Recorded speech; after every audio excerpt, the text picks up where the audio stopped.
back to another video. Today we are going to Cape Coast. It's currently 5 a.m. My goodness, I'm so tired. I go back at like 12, 1, slept at like 2, 3, and I was up at like 4. So went off of 1 hour, 30 minutes of sleep. Let's see how the day goes. This is gonna be like a 2-3 day video. So we're gonna go explore Cape Coast, go through Almina, go through a whole bunch of things. So after you sit back, relax, enjoy it, but most importantly, take notes.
We look like our former Ghanaian skipper, Andrew Ayu.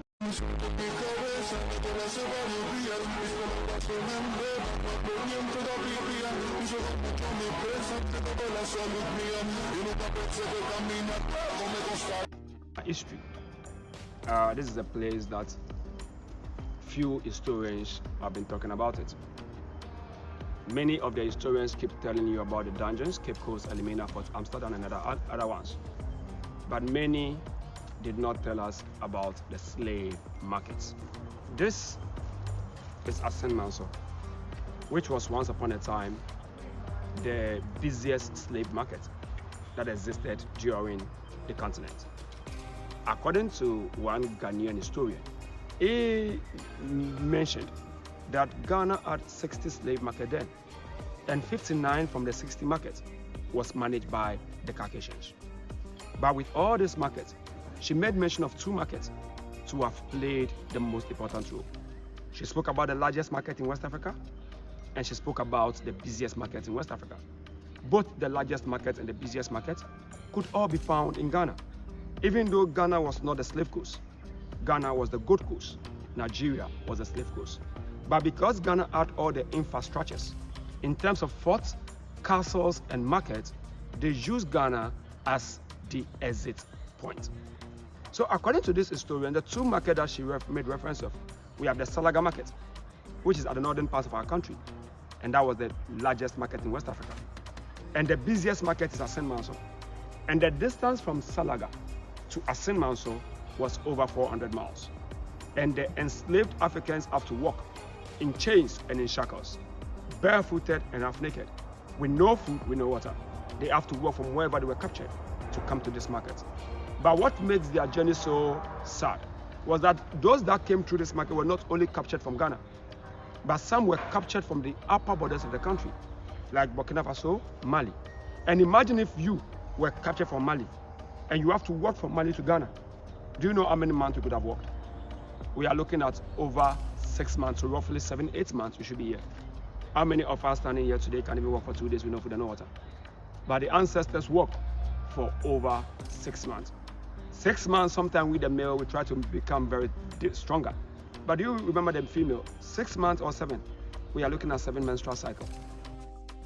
I'm not gonna lie, my hand, I don't know whether I'm just walking barefoot over here, but like every step I don't know, it feels a little different. Something's going on.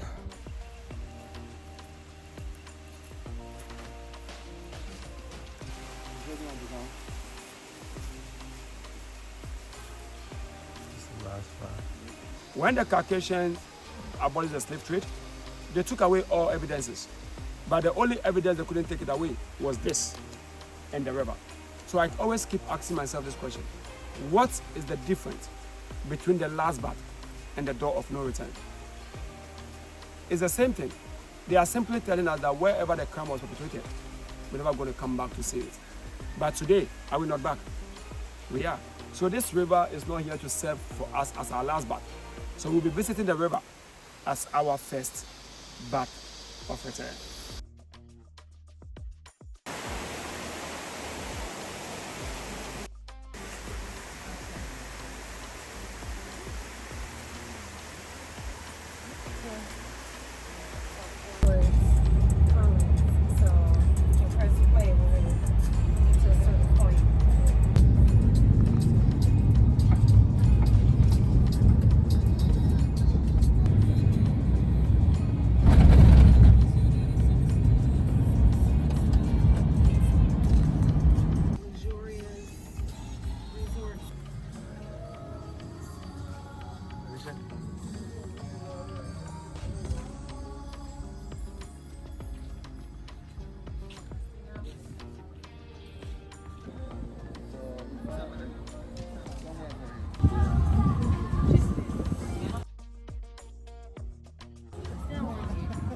Hey.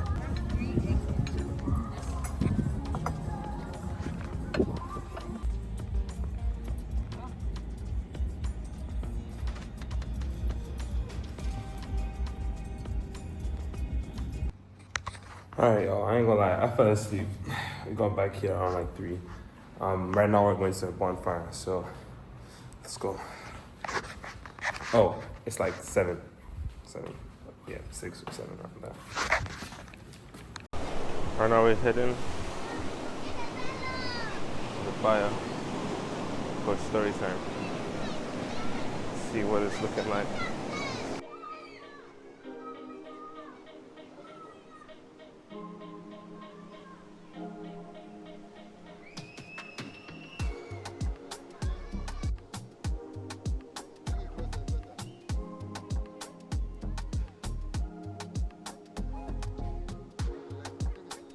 Me now, it's not the real name of the community. Today I'm going to tell you the real name of the community. No.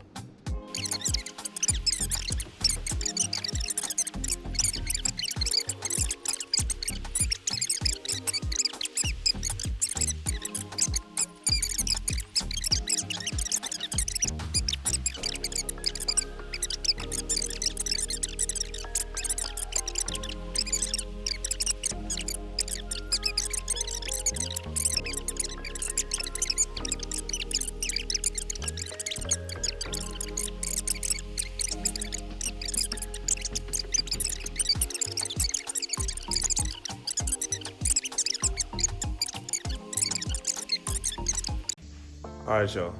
Good morning. Is this recording? Yeah, it's recording. Alright, good morning. Right now we're about to go for a naming ceremony. So, yeah. New day. Stuff like that is happening.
a traditional name, Kweku also have a lot of money. Now, Kweku, don't forget that this is liquor, but also symbolize lines. So never run away from the line. When it is not true, say it is not true. This is love. And Kweku, let this lead you wherever you go. If it is truth, fine. If it is lie, lie. And don't go away from what is right. Kweku, today, we give you Kweku Sita as your name. As your name.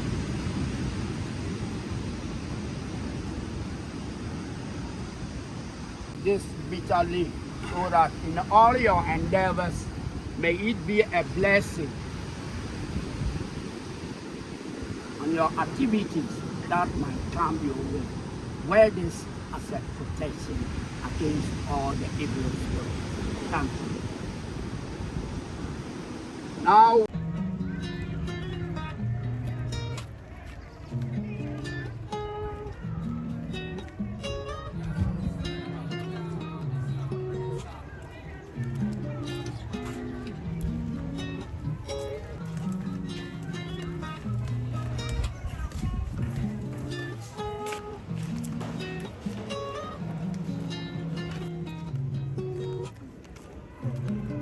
Now, this is St. George's Castle with the popular name Elmina Castle because of the location Elmina.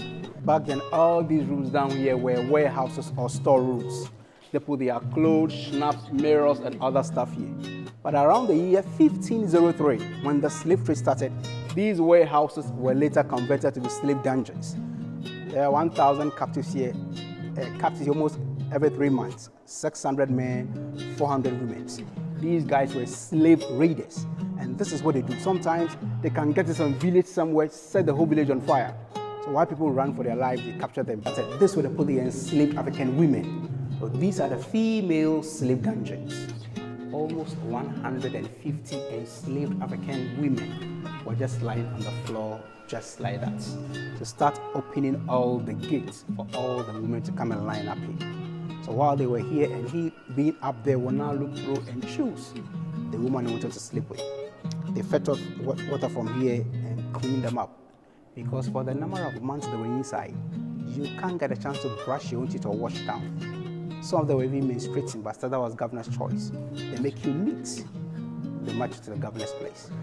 So what we have here is a cannonball. 8 of these balls were here. There were chains over here fixed to their feet. When you are here, no water to drink, no food to eat.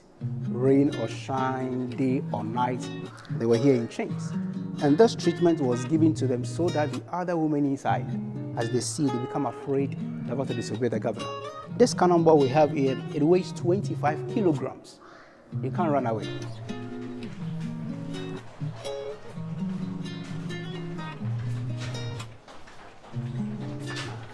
Where we are, there's the male transit dungeon. When the ships arrive, all the men, this is where the men will pass and enter the room of no return.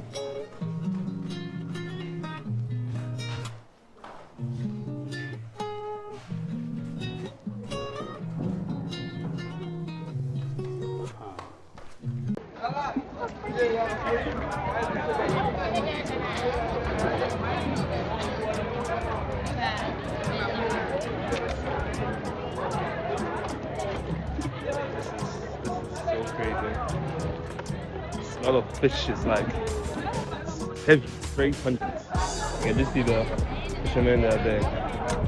But yeah, we're just going to select the fish and then go back to a restaurant where they're going to cook the fish, and then yeah, do it like that.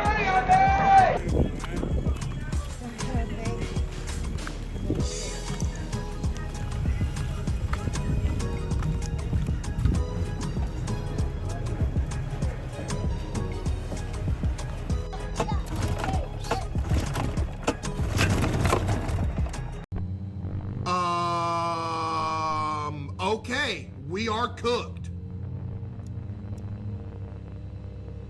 Yep, we are absolutely cooked, chat. GG.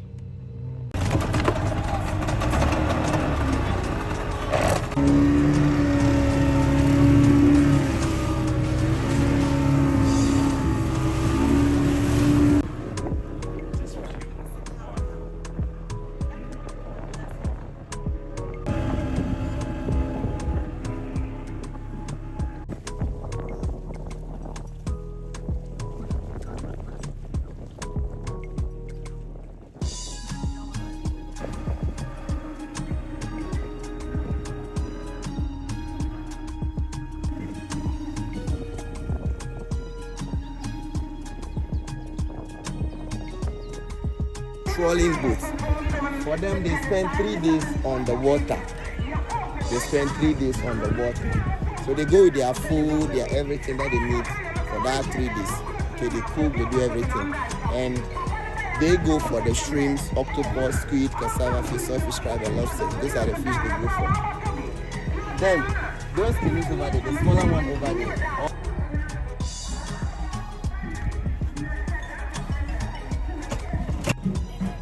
Right now, we are on our way to a restaurant to go and eat some local food.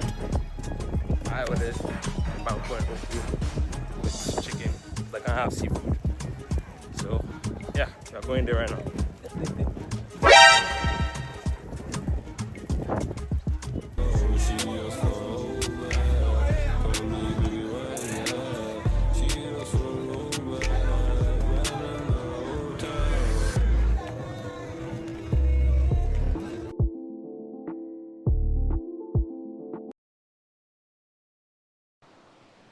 Okay.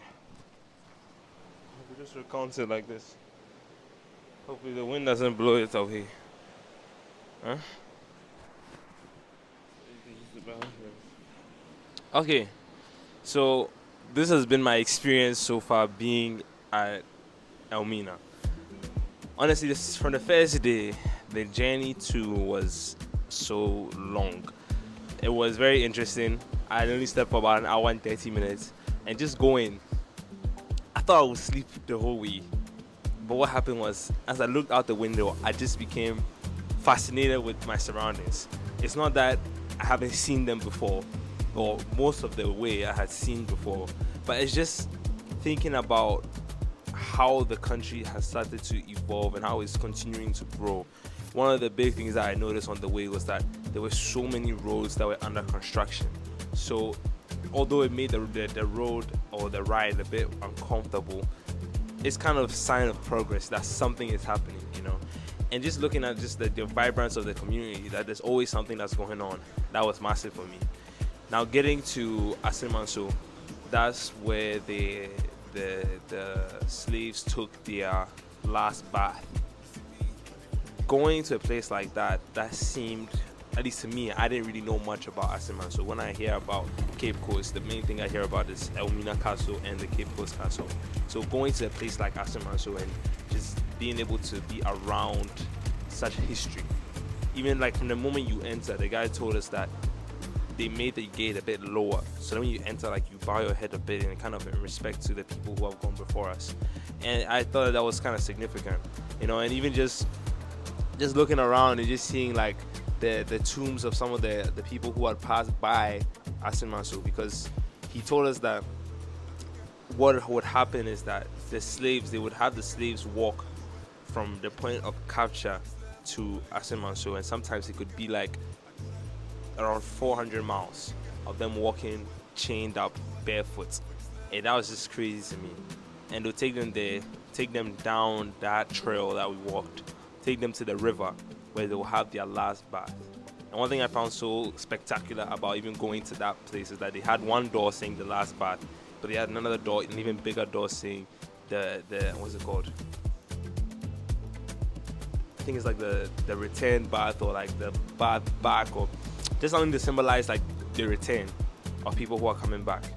So, and one thing I realized that the smaller one is for the one you're going, and then the bigger one is for when you're coming, because when you're coming, you're not coming alone, you're coming with more people. So yeah, I really did enjoy going through that. And the water itself, it had like gold flakes inside the water, which was the guide said that it was a sign of the amount of gold that is under such a place. It was just amazing just to be around. And walking barefoot is something that I don't really do on a normal basis. I don't walk barefoot outside. So just walking barefoot and walking all the way up to the river, I was just like, hey, that's definitely an interesting experience. And then when we came back, I mean, from there we made our way back to the place that we're staying at right now, Coconut Grove.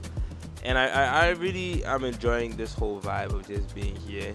It's been something that's been quite big, like just kind of reflecting on all the people that have gone before us.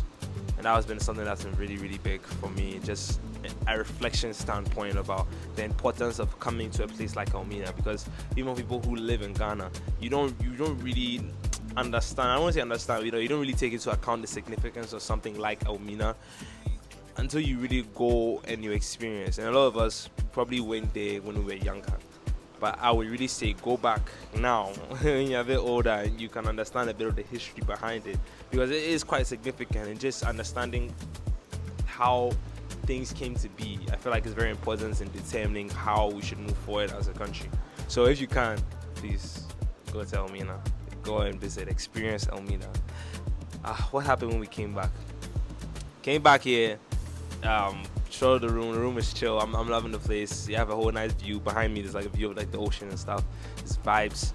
We came back, we had a bonfire night with it was quite an interesting bonfire night with a good amount of stories. Yeah, it was very, very good. I really did learn a lot about Ghana, about the slave trade, about the Portuguese, the Dutch, the English, and just understanding our history. Being a Ghanaian in Ghana, it's important to know where you are coming from. So we did that, and then the next day we went to, that's actually today. Man, my goodness. Today was a lot. So we woke up in the morning, went for a naming ceremony. And that naming ceremony, bro, I ain't gonna lie, like I didn't expect all that. Because it's just something that's interesting. I didn't expect that. Being there, do a bunch of dances with there, and they had the chairs, and then the same guy who was telling us the stories the night before.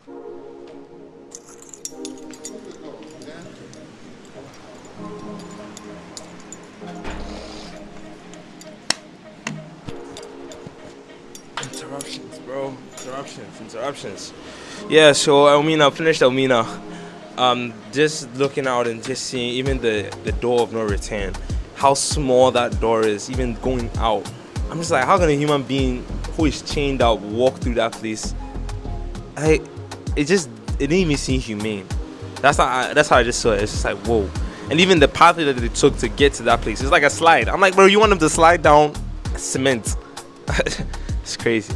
So just looking at that, and yeah, that castle is just, it's different, bro. If you've been there already and you went there when you were young, please go again. If you haven't gone, please go. Go experience Elmina, go experience the Cape Coast, experience the richness of the history of Ghana. Bro, just go and experience it. So after the castle, we then went to the fish market, and we went to go and select fish. Now, me personally, I'm allergic to seafood, so I couldn't really be there for long. I ain't gonna lie, it was getting to me a little bit. But just being around, I'm just like, whoa, it's a market. Indeed, it's a market, and it just smells like fish, straight fish. I'm like, all right, that's not for me. But yeah, when my mom went there, selected her fish, it was right by the castle, so selected the fish. Then we went on a boat ride. And that boat ride, I ain't gonna lie, it was tough. It was valid. Just going on the Atlantic. I'm just like, bro, we are on this little boat in the Atlantic Ocean. I was like, yo, it's wild. And even learning about how like the fishermen, like how they know where home is based off of the wind. No GPS, no compass, none of that. It's just the wind. They know during the day the wind blows the same way, and during the night it blows the opposite way. So that when they are coming, they always know. I'm just like, bro, that's just ingenuity right there. And that's actually been a common theme that I've been seeing with a lot of things that are going on in Ghana. There is so much ingenuity and creativity in how they go about certain things. They don't just do anything for doing its sake. There's a purpose behind it. And that's why just like, to me, there is so much hope for the not even the Ghanaian people, but the African people, in terms of knowing that we don't have to go outside and rely on outside help. I am really like sure of it, that from us and from within we can continue to grow and just continue to exponentially increase the developments in our area. So like I'm just looking around. Even I forgot to mention this, when we were at Asaman, they showed us this plant that they used to make mimosas. But that plant was one of the first ever motion detectors that the warriors in Ghana used to evade the capturers. And the way the plant was, as soon as you touched it, it would close up. And so what they'll do is that they'll plant it along a certain path. And when they are passing by, if they see that it's closed up, they know somebody has been here recently. So they know to move away. And so just thinking about that was like the first like motion sensor that has been created. Before the Western world came with their own, with all the fancy equipment and stuff, they had a natural one. So just something I just found out that was crazy for me. So like, honestly, all in all, it's been a very interesting experience. And then when we finished, we also went back to go in. So when we went to the fish market, I forgot to say that, when we went to the fish market, after the boat, when we went to the fish market, we took the fish to a restaurant, Bridge House, and they cooked the fish. But as we were cooking the fish and preparing our food, we went on a boat ride and went around from the lagoon into the ocean, the sea, turned around and went back into the lagoon just to see, like, you know, the whole fish town and understand like the fishing culture in Elmina. After that, we walked actually to the location, to Bridge House, and we ate the food. Personally, I was going to have the banku and okra, but when I dipped my finger inside, I realized that I'm seeing a crab, and I told you before I'm allergic to seafood, so I couldn't eat that. So I had to change it. So I had red. It was okay. Gobe. Me, I like gobe, so like I was chilling. I ain't gonna lie. I killed it. It was good food. It was good food. So yeah, after that we came back here and just been chilling here since, just reflecting on the whole journey. Honestly, this is something that if you're thinking of coming, like even if you're not even thinking about it, come and experience Elmina. Come and experience the history, the vibrance, the culture. Come and just get a refresher of like what it means to be a Ghanaian, because I really feel like we don't wear it with enough pride that I am a Ghanaian. And that's something that is so important to our future. It's best of all being proud of where we've come from, being proud to be called a Ghanaian. So like, yeah, this has just been my thoughts, just going through the whole experience, raw and unscripted. I haven't written anything down, I'm just talking. Honestly, this has been a very good experience, and yeah, I honestly just hope to see people show up, pull up, come and experience Elmina. So yeah, that's it, man.